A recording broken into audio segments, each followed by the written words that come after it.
মেয়েকে পড়তে বসিয়ে এক হাতে আমি কিচেনের রান্নাবান্না সবগুলা গুছিয়ে নিই আর অন্যদিকে ঘরবাড়ি ঝাড়ু দিয়ে সবকিছু পরিষ্কার করে নিই। এক হাতে আমি আমার ছোট বেবিকে সহ সামলিয়ে আমার মেয়েকে কিভাবে পড়াই এবং সাথে সাথে ঘরের সবগুলা কাজ গুছিয়ে করি, সেই টিপসটাই থাকবে আমার আজকের ভিডিওতে। সাথে থাকবে দুপুরবেলায় কি কি রান্না করলাম এবং সন্ধ্যাবেলার নাস্তায় কি আয়োজন করলাম সবকিছু। আশা করছি পুরো ভিডিওর সাথে থাকবেন। হ্যালো এভরিওয়ান, আসসালামু আলাইকুম। শুরু করে দিয়েছি আমার নতুন ভিডিওটি। আশা করছি বরাবরের মতো আজকের ভিডিওটি সবার ভালো লাগবে। ভালো লাগলে ভিডিওটি শুরু করে থাকলে অবশ্যই একটা লাইক দিয়ে ভিডিওটি শুরু করবেন। সকাল সকাল ভোরের আকাশের দিকে তাকিয়ে থাকলে মনটা যেন অন্যরকম ভালো হয়ে যায়। এই স্নিগ্ধ সকালটা আসুক চিরকাল সবার মাঝে, আর এর আনন্দটা বিরাজ করুক সকাল থেকে সাজে। হোক শুভ সকাল সবাইকে আমার ভালোবাসার আপুরা। সকালবেলায় এক কাপ দুধ চা তো খেতে হয়, এই খাবারটা না খেলে সারাটা দিন আমার ক্লান্তিতে যায়। নাস্তাটা আগে করে নিয়েছি আর এখন চা খেতে খেতে আমার ছেলেকে খাবার খাইয়ে দিচ্ছি। এরপর ডিরেক্টলি চলে এসেছি আমার কিচেনে আর চুলাটা একটু পরিষ্কার করে নিচ্ছি, কারণ রাতে যতই পরিষ্কার করে গুছিয়ে রাখি না কেন সকালবেলায় নাস্তা বানানোর পরে আবার চুলা জেলাও সে কদু হয়ে যায়, মানে আবার নোংরা হয়ে যায়। তাই একটু ভালো করে ক্লিন করে নিচ্ছি। বাচ্চাদেরকে নাস্তা করিয়ে এখন আমি মেয়েকে পড়াতে বসবো। মেয়েকে নিয়ে কিছুক্ষণ পড়ার টেবিলে বসলাম, ওর পড়াগুলো ওকে ঠিকঠাক বুঝিয়ে দিলাম। এখনো বসে বসে লিখছে আর ওকে আমি কাজ দিয়ে চলে এসেছি ডিরেক্ট আবার আমার রান্নাঘরে। ও এদিকে ওর পড়াটা কমপ্লিট করবে আর আমি আমার রান্নার কাজটাও সেরে নেব। আজকে আমার অনেক পছন্দের একটা সবজি রান্না করছি, আলু বেগুন আর ছুরি শুটকি দিয়ে। ছুরি শুটকির সাথে বেগুনের কম্বিনেশনটা কিন্তু অসম্ভব মজাদার হয়। সব সময় একটা কাজ একা করি না, আমি একসাথে দু তিনটা কাজ ধরি এবং একসাথে দু তিনটা কাজই করে থাকি। এই যে দেখুন, একদিকে মেয়েকে পড়তে বসতে দিলাম, অন্যদিকে আমি ওয়াশরুমে কিছু কাপড় ভেজালাম ধোয়ার জন্য, আর এখন চুলায় চলে আসছি রান্না বান্না করার জন্য। আমার রান্নাটা একটু গুছিয়ে নিব আর মেয়ের পড়াটাও কমপ্লিট হয়ে যাবে। যদি আমি শুধু মেয়েকে পড়তে বসাতাম, মেয়ের পড়ার টেবিলে বসে থাকতাম, তাহলে আমার রান্না বান্না করতে অনেকটাই দেরি হয়ে যেত আর কাপড় চোপড় ধোয়া তো হতোই না। ওদিকে শুধু রান্না করতে আসি, রান্নাঘরের মধ্যে যদি সীমাবদ্ধ থাকতাম, অন্যদিকে কাজ না করতাম, তাহলে রান্না করতে করতে বেলা 12টা পুড়িয়ে যেত আর মেয়ের পড়ালেখা করা হতো না।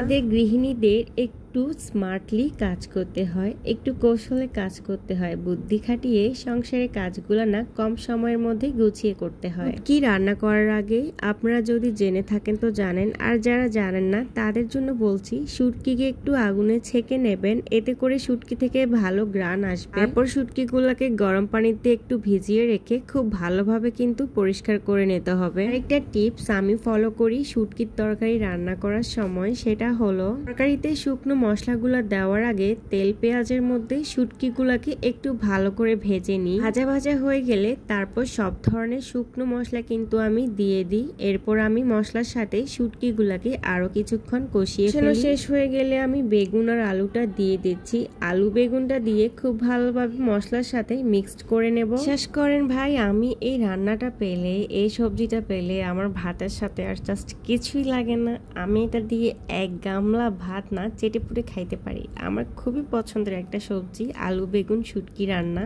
এভাবে কিন্তু আমি আলু বেগুনটা মশলার সাথে খুব ভালোভাবে নেড়ে চেড়ে কষিয়ে নিচ্ছি আর চুলার আঁচটা কিন্তু একদম লোতে রেখেছিলাম। এদিকে মেয়ে তার লেখা শেষ হয়েছে বলে আমাকে বারবার ডাকছিল আর আমি বললাম যে খাতা সবগুলো একসাথে রেডি করে রাখো, আমি এসে দেখব। এর লেখা মোটামুটি শেষ। এদিকে আমি ওয়াশরুমে আসলাম ভেজানো কাপড়গুলো ধোয়ার জন্য, আর বারান্দায় দেখি একটু একটু বৃষ্টির ফোঁটা পড়তেছে আর হালকা হালকা বৃষ্টি হাত দিয়ে স্পর্শ করতে না ভীষণ ভালো লাগে। আর আজকে আমার পুর্তলিকা গাছে অনেকগুলো ফুল ফুটছে, গাছটা দেখতেও মাশাআল্লাহ বেশ সুন্দর লাগে। গাছটাতে যেদিনই ফুল ফোটে ওই দিনই কিন্তু আমি ছবি তুলি অথবা ভিডিও করে নিই, আমার খুব ভালো লাগে। যদিও আকাশটা বেশ ক্লিয়ার লাগছে, এরপরও পরিষ্কার আকাশেও ফোঁটা ফোঁটা বৃষ্টি পড়ছে। খারাপ লাগছে না পরিবেশটা, ভালোই লাগছে। পড়া শেষে মেয়েকে আমি কিছুক্ষণ আটকে রাখছি, না হলে ও আমাকে অনেক বেশি ডিস্টার্ব করবে। ওকে আমি ড্রয়িং করার জন্য লাগিয়ে দিলাম। ওরে কিছু আমি ড্রয়িং এঁকে দিচ্ছি, ওগুলোকে বলছি কালার করার জন্য, আর এখন ওগুলা বসে বসে কালার করতেছে। এরই ফাঁকে আমি কিন্তু আমার ঘর বাড়িটা ঝাড়ু দিয়ে দিচ্ছি। এদিকে চুলায় থাকা আলু বেগুন রান্নাটাও কিন্তু প্রায় হয়ে আসছে। যাই হোক, লাস্টের দিকে রান্নার ভিডিওটা আর নিতে পারলাম না। বাসাটা খুব ভালোভাবে ঝাড়ু দিয়েছি এবং আমি মুছেও নিয়েছি। আর ওইদিকে আমি রান্নাঘরে এক চুলায় ভাত বসিয়েছিলাম, ভাতটাও প্রায় হয়ে আসছে। আর বেগুনের পাতিলটা নামিয়ে চিকেন ভর্তা করব, তাই চিকেন ভর্তার সবগুলো আয়োজনও রেডি করে রাখছি। হোক, সকালবেলায় রুটি দিয়ে খাওয়ার জন্য একটু বাঁধাকপি ভেজে নিব, আর বাঁধাকপিকে এখন আমি কেটে নিচ্ছি। আবার কিচেন থেকে তাড়াহুড়া করে আমি আমার ড্রয়িং রুমে আসলাম আর জানালা খুলে দিলাম, কারণ বৃষ্টি একটু হয়ে আবার বন্ধ হয়ে গেল। এদিকে মেয়েকে কিছু ড্রয়িং দিয়েছিলাম করার জন্য, ওগুলো সে কালার করে নিয়েছে।